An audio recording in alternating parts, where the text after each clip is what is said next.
Hari Sabtu tanggal 24 bulan Oktober tahun 2015. Eh, Hari ini saya akan bicara tentang bukan tentang Land Rover tapi tentang radio. Eh, Radio yang ingin saya bicarakan ini adalah radio tahun 74 kira-kira, diproduksinya dengan nama FT220, FT220, Fox Tango 2220. Radio ini sudah berumur cukup lama, tapi masih bisa jalan. Oke, ini adalah radio Fox Tango 220 dari Yaesu. Radio ini dimulai dibuat sekitar tahun 70-an. Jadi ini mungkin sudah sekitar 40 tahunan kemungkinan. Nah, ada cerita menarik untuk yang Fox Tango 220 ini. Pada saat Yaesu membuat Fox Tango 220, FT 220, saat itu mereka hanya membuat untuk frekuensi 144 sampai dengan 146 saja. 144 sampai 146 MHz maksudnya. Nah, pada saat itu belum diatur tentang repeater, dimana sekarang kalau misalnya di 2 meter sekarang atau 144 ke atas sekarang, repeater itu ada di atas 146 MHz. Nah, apa yang terjadi adalah beberapa saat setelah radio ini keluar, radio Yaesu FT220 ini keluar, FCC itu yaitu badan yang mengatur frekuensi di Amerika Serikat, itu membuat peraturan baru bahwa repeater atau mengalokasikan frekuensi untuk repeater itu di atas 146 MHz, sehingga radio ini tidak ada yang beli di Amerika. Maksudnya sangat sedikit sekali, karena pada saat itu radio ini dianggap sebagai radio yang kurang atau tidak bisa dipakai untuk operasi repeater. Tapi sebenarnya Yaesu sendiri ini memiliki satu fitur yang dipakai untuk repeater, yaitu seperti Anda lihat di sini ada RPT, ini maksudnya repeater. Ketika saya klik di sini, maka yang terjadi adalah transmit dan receive kita itu ada di frekuensi yang berbeda.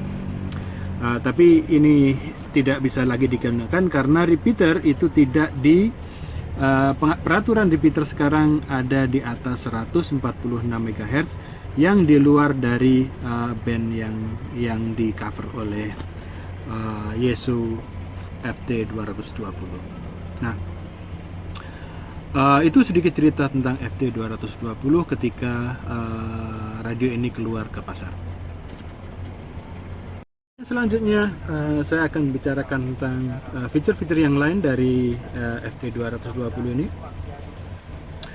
Yang pertama adalah FT220 ini termasuk radio untuk all mode. Again, ini beroperasi di 144 sampai 146. Mode-mode komunikasi yang bisa dilakukan adalah FM, yang biasa dilakukan di komunikasi 2 meteran, CW atau Morse code. Jadi kalau misalnya Anda mau mentransmit kode Morse, maka Anda bisa menekan ini dan kemudian menggunakan Morse code untuk komunikasi. Termasuk juga radio ini bisa menggunakan mode USB atau upper sideband dan juga lower sideband. Nah, mode-mode ini agak jarang ditemui sekarang di radio-radio yang sekarang, kecuali radio-radio yang mahal. Nah, untungnya radio ini radio lama, pada saat itu harganya mahal sekali. Sekarang sudah tidak begitu. Hanya saja radio ini bisa digolongkan sebagai radio yang sangat langka Setahu saya di Indonesia baru satu ini yang survive. Karena pada saat itu mungkin Indonesia juga tidak banyak mengimport radio ini dari Jepang. Tapi radio ini banyak terjual di Australia, juga di Rusia kalau nggak salah, Eropa sana. Rusia, Eropa, beberapa ada yang punya. Di Amerika setahu saya di Fox Tango Group itu ada yang punya, ya hanya satu orang itu yang punya, yang berfungsi dengan baik. Maka bisa dikatakan saya sangat beruntung mendapatkan ini dengan harga yang tidak terlalu mahal, radio yang sangat langka, yang masih bisa berfungsi dengan baik. Sekarang kita akan bicara tentang frekuensi kerja dari radio ini. Seperti yang Anda lihat di sini, ada 4 band. Jadi tidak seperti radio yang sekarang di mana satu VFO ini bisa memilih frekuensi kerja dari 144 sampai 1450 misalnya, 150 misalnya. Di sini Yaesu itu memiliki atau membagi frekuensi kerjanya menjadi 4 band, yaitu 144, kemudian 144.5, 144.5, 145.0 dan 145.5. Katakanlah kita masukkan dia kita pilih band yang 144, di mana dia ada petunjuk dengan warna putih, nomornya yaitu 144.0. Maka dalam menggunakan VFO ini atau putaran ini, kita bisa lihat bahwa di sini ada 2 nomor. Yang pertama adalah putih, yang kedua adalah hijau. Maka yang kita gunakan adalah angka yang berwarna putih sesuai dengan angka yang di sini. 144 warna putih, dialnya juga warna putih. Di sini ketika dia menunjukkan angka 0 seperti sini misalnya, maka itu berarti dia 144.0. Kalau kita naikkan misalnya di sini, di sini maka bisa dikatakan 144.1. Nah, sekarang kita beralih di sebelah kanan. Ada beberapa tombol di sana.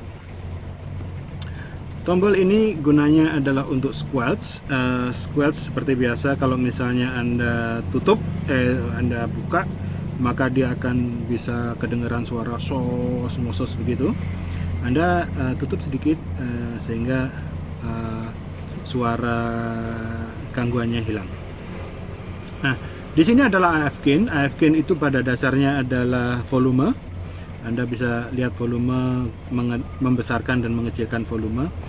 Tapi ini berfungsi 2. Yang pertama adalah untuk volume, dan yang pertama adalah volume, yang kedua adalah noise blanker. Lihat, full noise blanker on itu kalau misalnya kita sedang di radio, terus kemudian ada sepeda motor lalu lalang, terus kemudian kita mendapatkan gangguan dari elektromagnetik dari si sepeda motor, ada suara tak tak tak tak tak tak tak begitu, maka Anda bisa tarik ini sehingga noise blankernya jadi on. Noise blanker off, noise blanker on. Ya, oke. Kita masuk ke atas, ada RF gain. RF gain ini gunanya untuk mengatur seberapa sensitif penerimaan radio ini. Jadi Anda buka atau Anda buka atau Anda tutup, ya.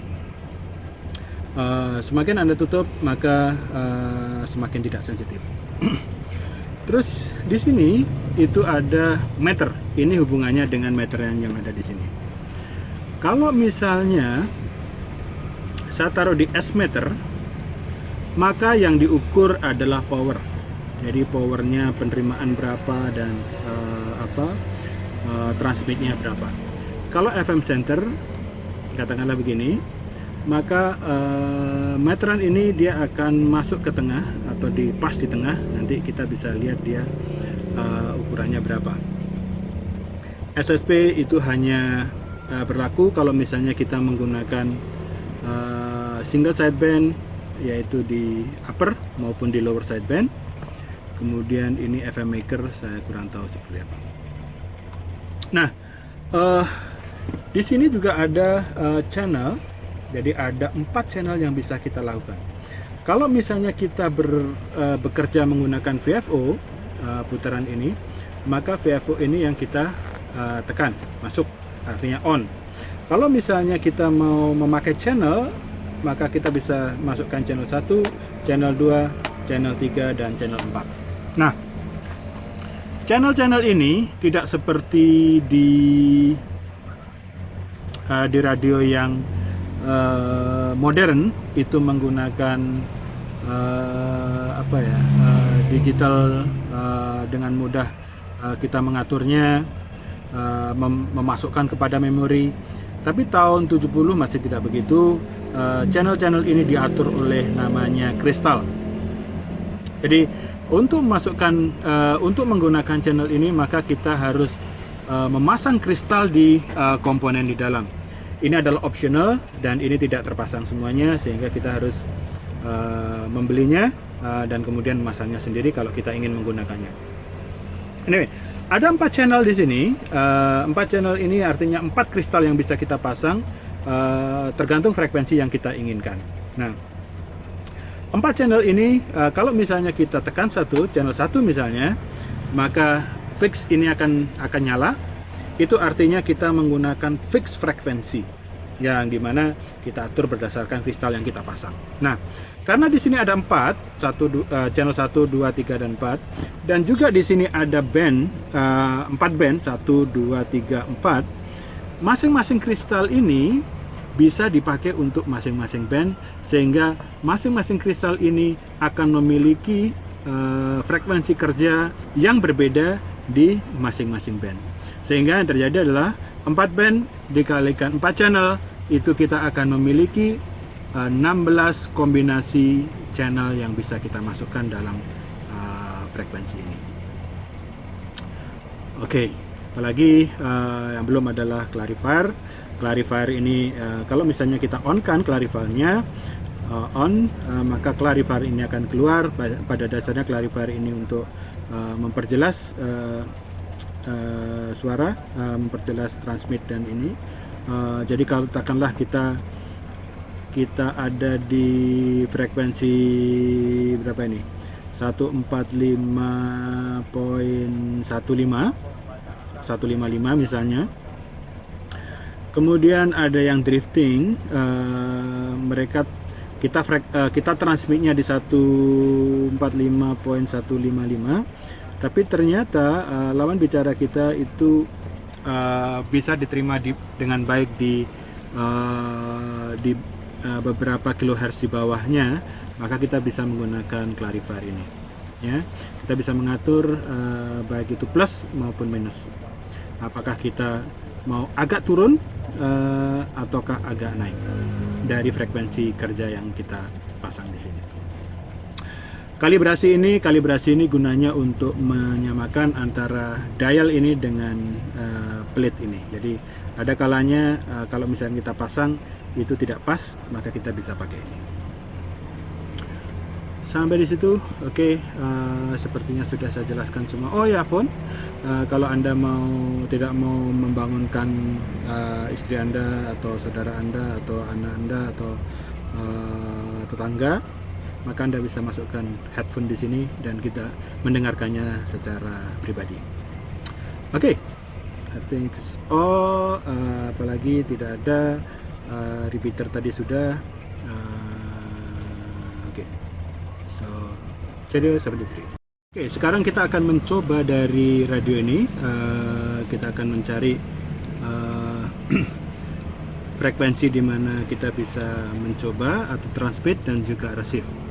Untuk pertama-tama, radio ini sebenarnya cukup canggih karena dia bisa menerima atau bisa mendapatkan power, baik itu AC 110 ataupun AC 220, atau kemudian bisa juga menggunakan DC 12 volt.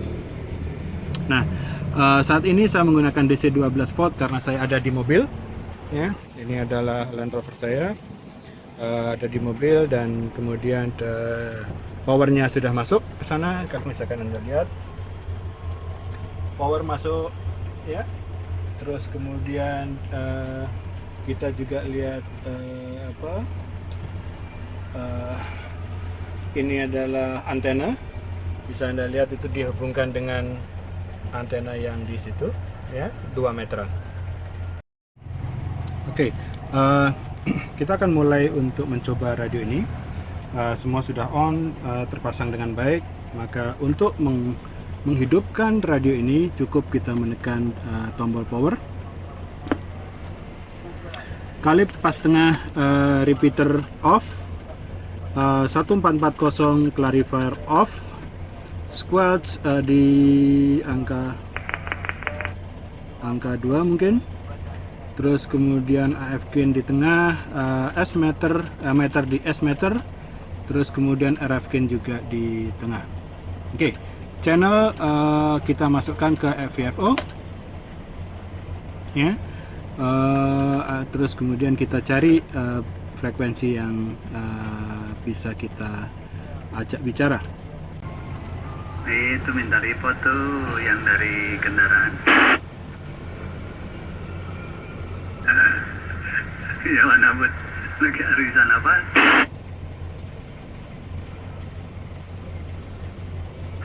Pertama kita nggak ngerti.